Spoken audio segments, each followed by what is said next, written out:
Today I'm taking a look at the Creative Pebble V2 desktop speakers.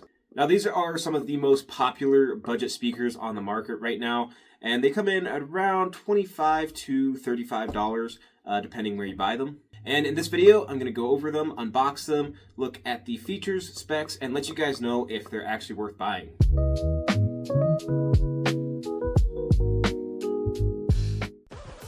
Before I get too far into this video, you could be the winner of this Gamma K TK75 V2.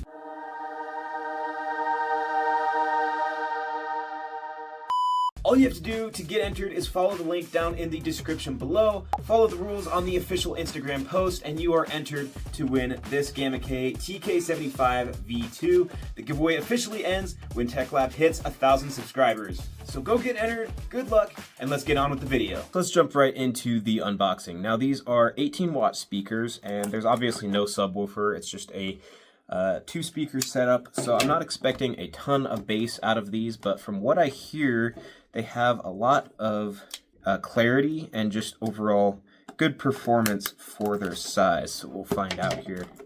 So here's the speakers themselves in some bubble wrap. And looks like we get a USB Type-C to USB Type-A adapter here as well.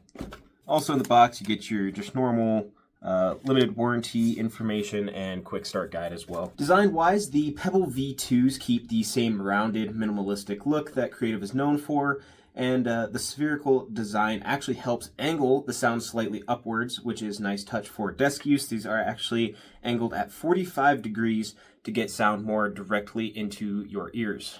The build quality is mostly plastic, which again is expected for budget speakers.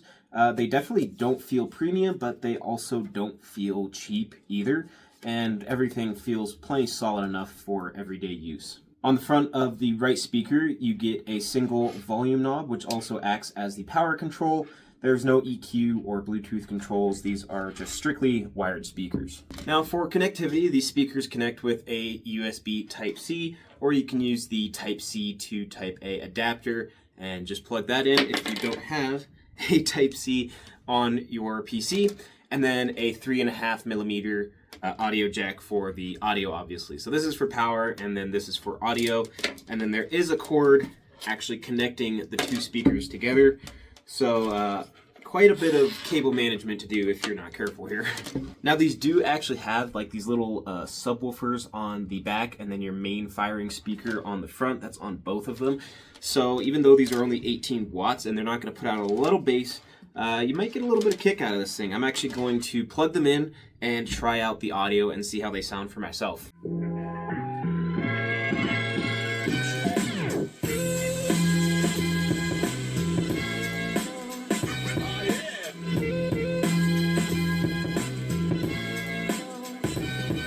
So after listening to a little bit of music with these speakers, they actually sound really, really good, especially coming in at the price point that they do.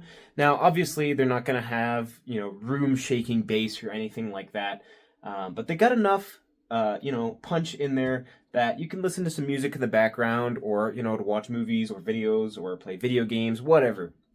What I will say about them, though, is the audio is super crystal clear. The 45-degree angle, so it's actually angled up at your ears, makes the audio a lot more surround sound effecty, I guess, and it gives it more of a full sound, especially coming out of these small drivers.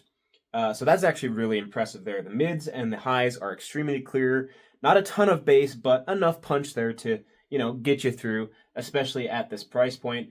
And one thing I did learn is there's actually a switch on the bottom here that you can adjust the gain. So there's two different gain settings, a lower gain and a higher gain.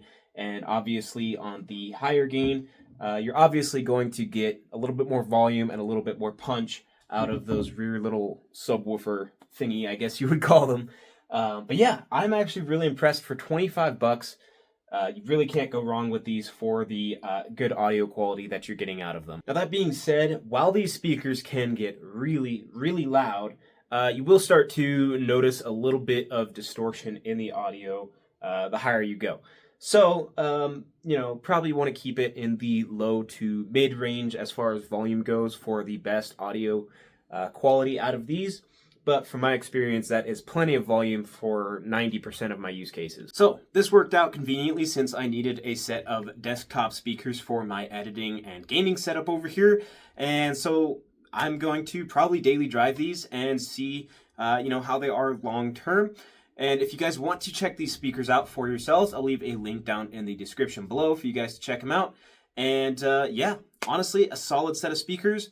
I want to thank you guys so much for watching, and I hope you guys enjoyed this video, and I'll see you guys in the next one.